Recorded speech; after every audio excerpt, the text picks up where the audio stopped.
Welcome back to the channel. Hey. We're here with the Jones Underground again. Today we want to get into a very controversial topic.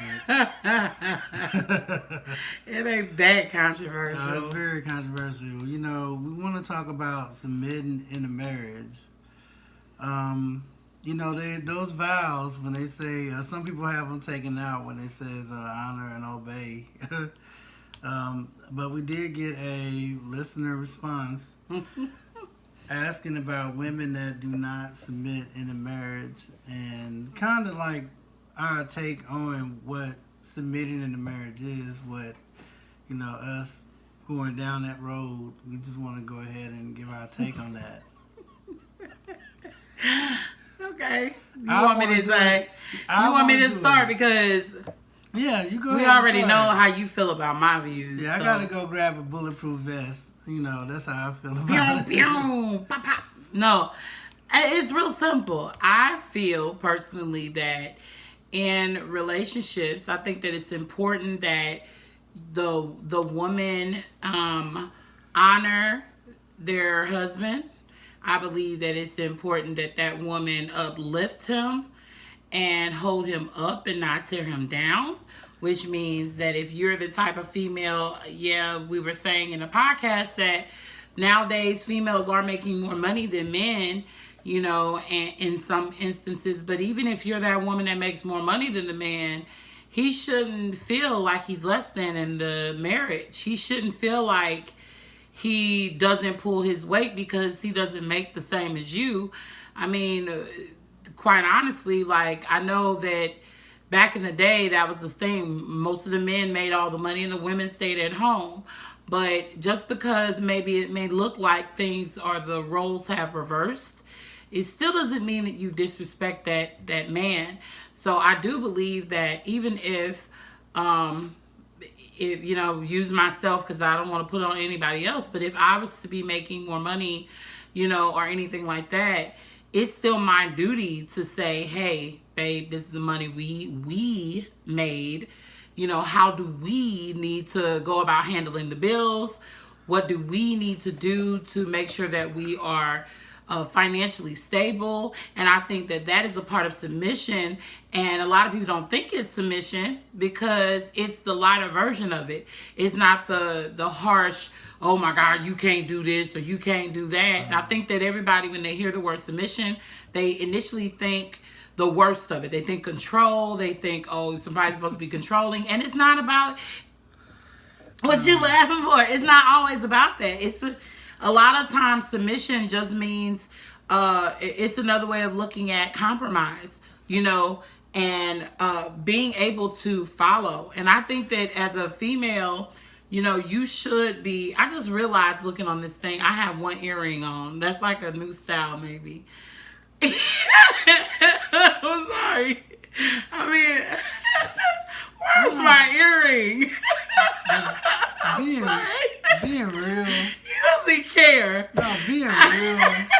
I'm laughing because she sounds like me on the podcast talking about how, a lot of women have taken on the role of head of household, where they are bringing the most money in. They were already a single parent when they got with the guy, and they were pretty much holding the situation down. And when people say the word submit, control is what they think. Is what a lot of people think. And the issue that you have to come away from is people will bring up the Bible verse where it says women submit to your husbands, but that next verse down says men also submit yourselves to your wives. Right. So it's a two-way street. And that's the thing that a lot of people not really taking into effect. We look at divorce rate, which, there are people that go to church and that are ministers and everything else, but they've been married and separated 3 times. Yeah. With 3 different people. So the issue is, even when you go to church and you looking up a biblical form of this is what this is and this is what this is not, people in church ain't got this together either, Right. Everybody has issues in that, with that. And I'm not expecting, and I don't expect everybody to be on board with it. I can only speak for myself and what I feel, the way I feel my life should be geared and the way I feel my choices should be in my marriage. And personally, I mean, if I'm just talking for me, I feel like, submission is definitely necessary. I feel like, God has put the order of the home. I feel like it's, God, your husband, you, and your husband and you, like, you all are a team. I feel like he is leading you, and, you have to, even though sometimes it might be hard to be led, it's important to be supportive. It's important to have a prayer life, because some stuff you may not understand, but you have to trust that that man is going to lead you in the right way. And then it also takes you into the other side of submission, and why that word is such a hard thing for people to really, and females to really stomach, is because, a lot of times, and I'm going to just be real, I'm going to put it out there. A lot of times women are in relationships with men that they wouldn't submit to even if they were dating them. And now they want to get married, and they marry this guy, and you ain't trust him before you got married. You acted like you did, but you ain't really trust him. So time goes by, and you have a hard time, trusting this person, or really being able to go as a team. It's hard to be a team when you kind of don't even feel that way from the jump. Now, I'm not saying that's in every case, but there are so many different avenues as to why most females feel that way. And it could just also be that you've been hurt in the past. Some females are afraid to submit because they don't know if they go 100% in, is this man really going to make sure I'm okay? Is he really going to have me? Is he really going to make sure that I don't fall, make sure I don't lack? And it's hard. So, I mean, it's on both sides. I understand the female's perspective, but I also understand how a man who wants to be the leader is having a hard time with it. Well, we're not putting people out because the question came from a man. But yeah, at the end of the day, the issue that I say, like, a lot of us men would have in a relationship is when, we have a stereotype where as black men, we have to be the dominant force, and we have to, go in and we be this Klingon thing of, we say this and it gets done, and we say jump, they say how high. That is not how this goes. Right. Your relationship / marriage is supposed to be a partnership. Yeah. And that partnership means that you both come together and make decisions. Yeah. If she wants something and it's going to cost a little bit of money, then we discuss it. If I want something and I'm like, hey, I want to get this, and we discuss it. We do. There's some things where, like I said, I'm just so used to being, on my own, and I have to get used to. Hold up, my phone.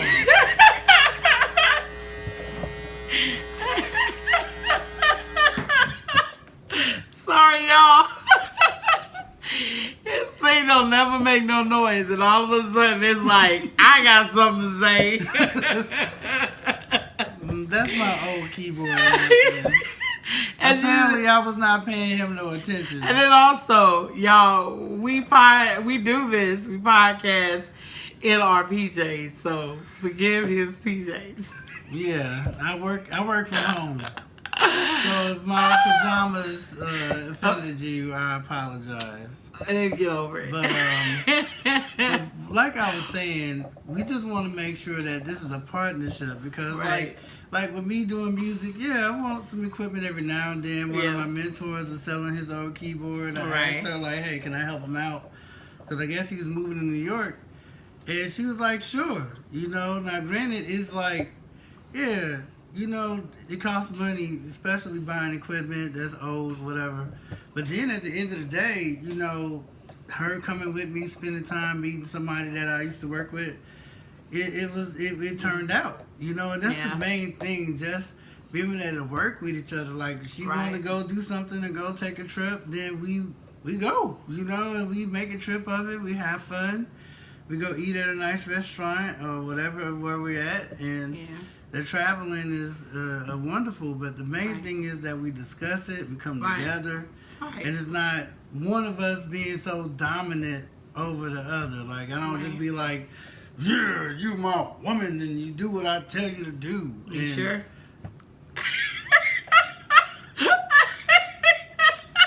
like I said, I did not put my bulletproof vest on. I don't know. No. I mean, okay, so he's right. I'm being facetious. But the truth of the matter is, when you think of submission, I would rather like to say, remove that word and just put teamwork, and compromise. These are things that I feel fit a little bit better. And I think that if you focus on working as a team, you focus on compromising, you focus on, pouring into each other, I think the submission thing will sort of happen naturally.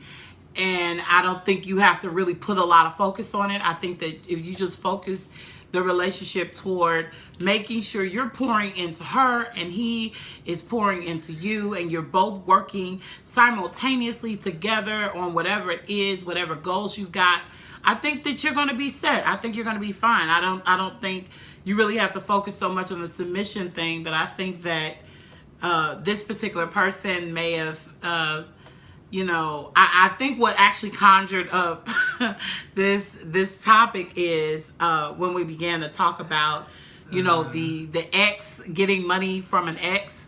I think it sort of conjured that up because, people was like, no, you supposed to listen to me. No, but even with that situation, I think the issue that a lot of men are having right now is that during the pandemic, especially, the breadwinners, especially in a modern society, the roles in a relationship, a lot of that is kind of flipped on the side, where the women have a lot more of the purchasing power. They have a lot more to say on what's getting spent and how. And then, people be in multiple marriages, like you could be, you evolve in those marriages where you was in your young marriage one way and then you in your 30s and 40s marriage a whole nother way. So, and me working on marriage number 2 and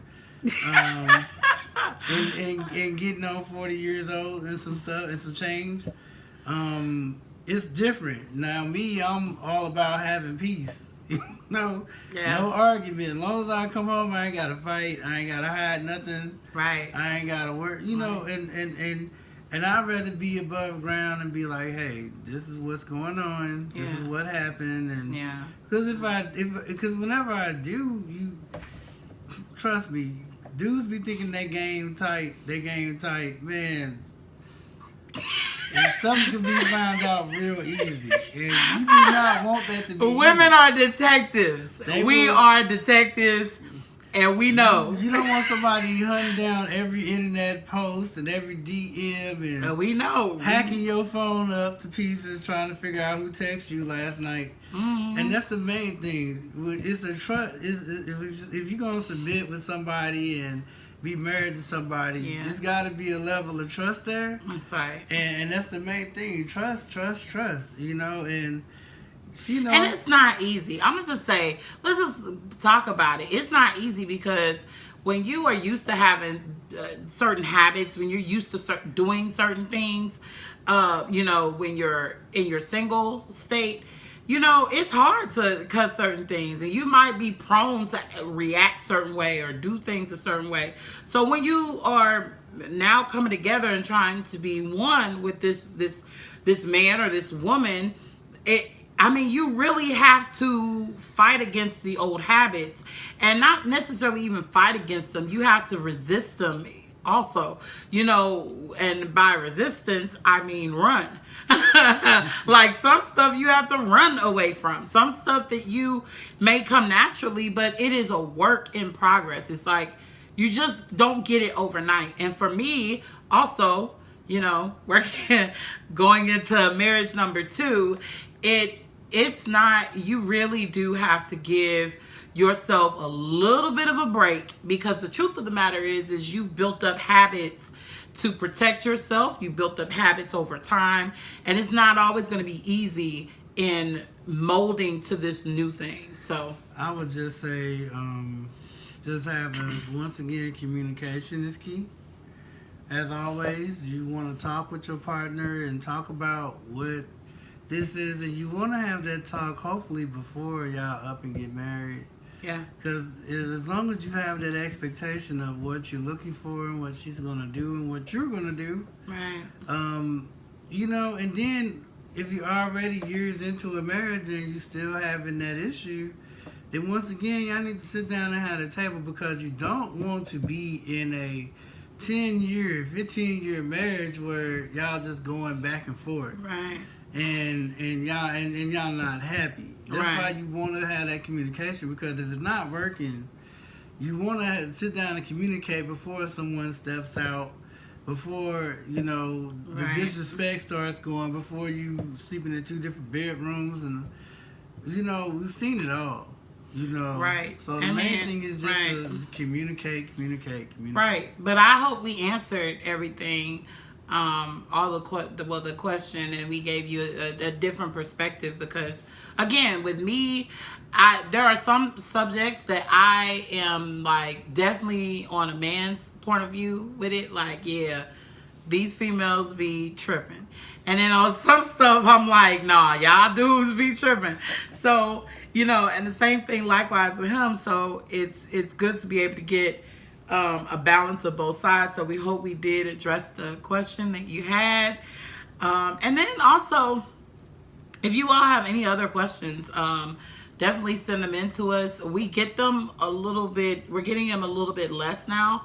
Mainly because a lot of the questions that we've been given have been centered around relationships, and that's not a problem. We certainly don't mind talking about it, but we want to make sure that we cover more than just relationships, because sometimes that relationship thing can be lighting flames. And then, like, and this week we will be doing an unboxing.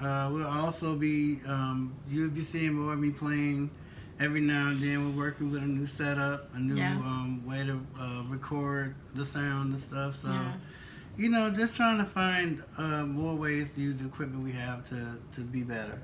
Yeah. So we just thank you for supporting. Yeah. God bless everyone. God bless you. We love you. Send us anything that you have questions on. Oh, and happy Black History Month. Yeah, people. Right. How did we forget that?